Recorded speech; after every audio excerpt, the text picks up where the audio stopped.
Ecologia em Ação retornando neste segundo bloco com o nosso entrevistado Carlos Adalto Virmão Vieira, advogado ambientalista do direito ambiental, que conversa conosco e com os nossos telespectadores sobre questões ambientais da região de Joinville.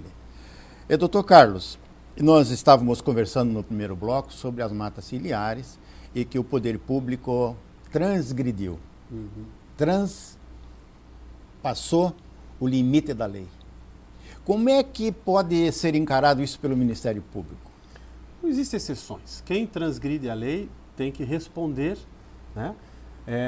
E deveria haver uma fiscalização. O problema é que o poder público, ele é o próprio ente que é responsável por essa fiscalização. Né? Teria que haver uma fiscalização, porque se o ente privado comete o crime, comete qualquer delito ambiental, ele é o primeiro a ser fiscalizado, multado, levam para o jornal, fazem inclusive um grande escândalo. Exatamente. E quando o poder público, quando ele próprio, até por um erro de seus funcionários, às vezes, não é o chefe do executivo responsável. Ou por má fé, né? A beneficiar certos setores. Ou por má fé.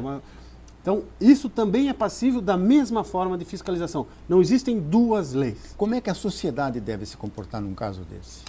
Bem, eu acho que a sociedade ela deve ser esclarecida e ela deve defender o que pertence a ela, aquela questão do interesse público. No coletivo. No coletivo. Se nós temos uma infração contra o interesse público, se nós temos uma infração contra a preservação do meio ambiente, conforme a lei estabelece, então cabe à sociedade alertar os órgãos, por exemplo, o próprio Ministério Público ou a própria Polícia Ambiental, de que está havendo essa transgressão, para que seja verificado se foram ou não preenchidos os requisitos para que se fizesse esse empreendimento, para que se fizesse essa intervenção.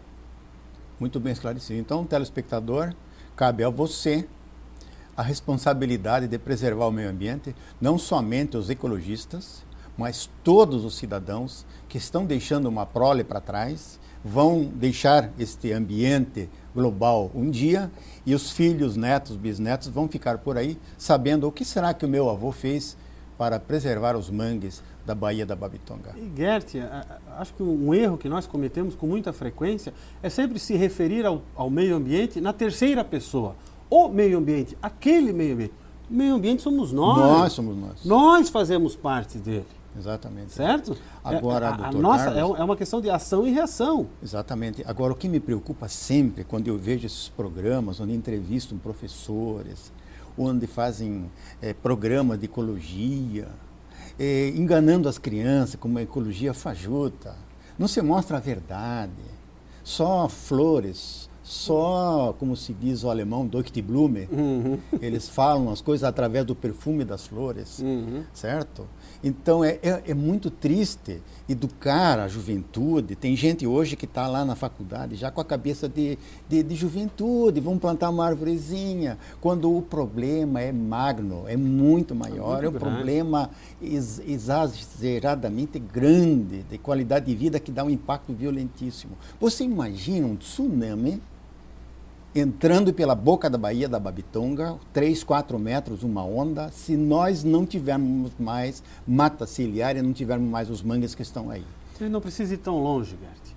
Basta uma maré de lua cheia, não precisa nem chover, para que todo o centro de Joinville alague, numa clara demonstração de que a área que nós ocupamos ela era uma área de recuo do rio, ela era uma área que pertencia a todos. A todos. A todas as gerações. Exatamente. Não é o rio que está invadindo a cidade, é a cidade que invadiu um ambiente que pertencia ao rio. E agora há um projeto da criação desses piscinões em Joinville, que é justamente tentar devolver para o rio alguma área de leito para que ele possa ter um espaço. Inclusive está sendo cogitado a demolição da Casa Verde, na frente do tênis clube. Aquele prédio de 4 andares, que foi construído pela... Dentro do rio? Dentro do rio. O prefeito disse, não, constrói aí, eu faço uma ponte menor. Então, agora se chegou à conclusão, o IPUG parece que entendeu, depois de tanta pressão da sociedade e de tanta gente sofrendo, perdendo móveis, tendo casas depreciadas. Claro. E porque aquele prédio público que foi feito sem nenhum licenciamento ambiental, sem nenhuma previsão, sem nenhuma preocupação, só porque era do poder público, mais uma vez o poder público, arrogante, acabou estragando a vida de muita gente em Joinville e continua causando danos. Então, são notícias boas que a gente está conseguindo identificar na imprensa, né? Mas você sabe que a imprensa nem sempre pode falar aquilo que ela quer, né? O que ela pode, né? Porque a pressão também é muito grande. Né? Muito grande.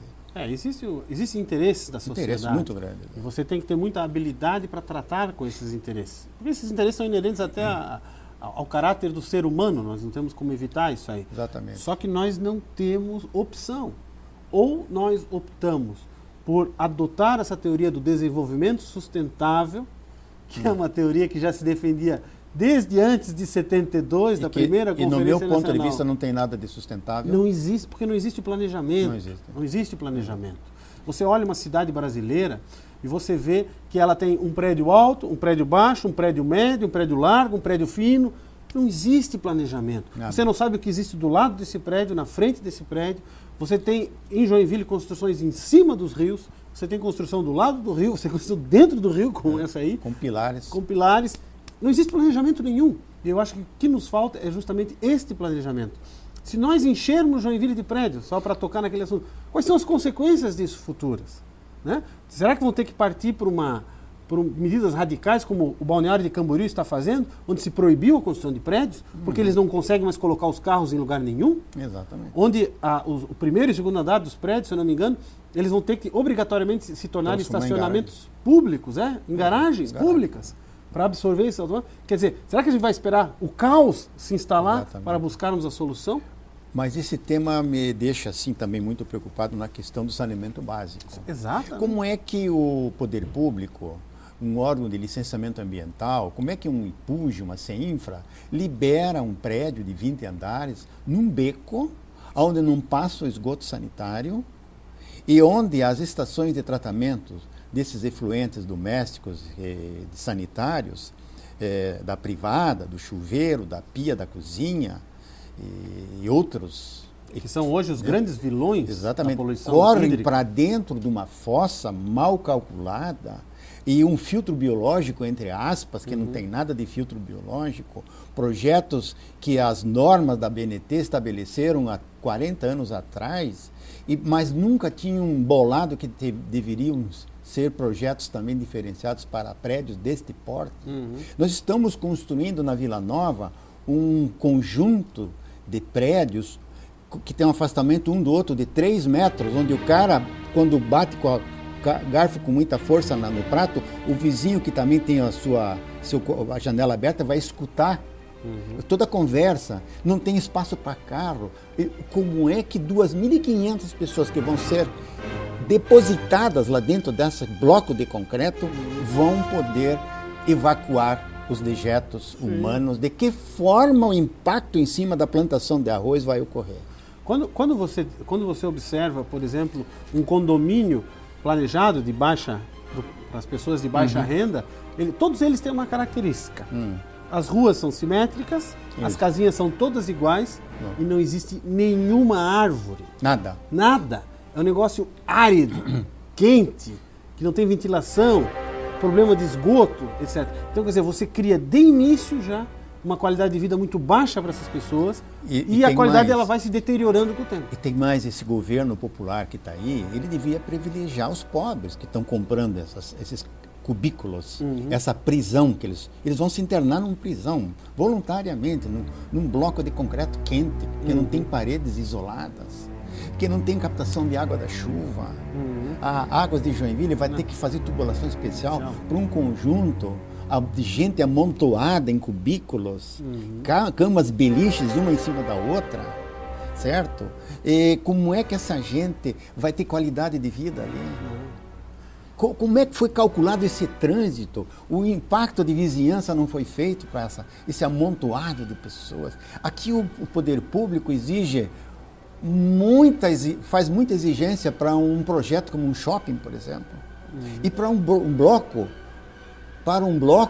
como esses que nós estamos vendo, Minha Casa Minha Vida, que no Brasil todos são iguais, não admitem o uso da energia solar para aquecimento dos chuveiros, o consumo de energia é maximizado. Esse é um governo popular que está colocando na mão dos infelizes que vão comprar essas porcarias.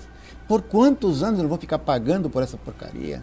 Que vai ter infiltração do solo, não vai ter umidade, vai apodrecer antes do tempo. E você gera regiões da cidade de forte pressão social.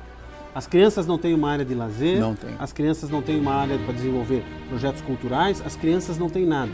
Então, quem vai se instalar nessas áreas? É o tráfico de drogas, é a criminalidade, Exatamente. certo? As brigas entre os vizinhos vão ser frequentes, porque eles não têm um isolamento, eles não O têm um estresse distanciamento. vai começar no primeiro mês. O estresse é terrível, num dia de verão, calor, todas as janelas abertas. O som aberto de todo o mundo. som, exato. Porque é um pessoal que não tem aquela cultura de respeito ao próximo. Exatamente. Então você acaba criando zonas de conflito que a gente vê na França, lá onde acontecem as grandes passeatas. Exatamente. São nesses bairros sociais, entre aspas, que foram criados, mas com condições que não são as adequadas para a convivência humana. Então, doutor Carlos, os problemas, quando se fala em construção civil, tem envolvimento direto com a questão ambiental. Sim.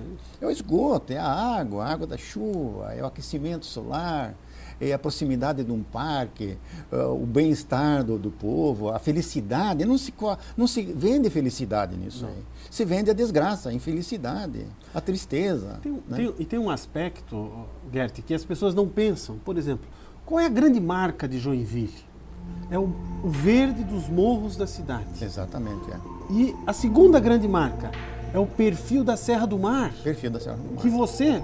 Nós estamos escondendo o perfil da Serra do que Mar. vai ficar escondido Como nós atrás dessa parede de Como prédios. nós estamos cercando os morros com Exato, prédios. com prédios. Só quem vai ver a área verde são os moradores dos fundos, Dos as fundos. empregadas domésticas nos quartos dela, lá nos Exatamente, fundos. Exatamente. E isso, esse direito à paisagem que ninguém preserva, que é uma coisa subjetiva, Que vale muito mais do que o próprio claro, prédio. isso vai causar uma grande influência na nossa qualidade de vida. Exatamente. A nossa cidade ela vai deixar de ser verde, porque nós não vamos enxergar mais o verde. Exatamente. Então, doutor Carlos, o programa passa rápido, nós já estamos terminando o segundo bloco, mas isso não quer dizer que a gente não continue com essa discussão, porque o telespectador, ele não quer charopada. O telespectador quer que a gente fale no olho do telespectador, fale a verdade, levante questionamentos que são reais, porque a qualidade de vida perdida não se recupera mais. Não se recupera mais. E a saúde dos filhos de vocês, dos netos, dos pais, dos descendentes, tudo vai depender da tua posição como cidadão, lutando por uma cidade de Joinville melhor, com um turismo natural, que nós temos tudo para isso ainda, e deverá ser aproveitado.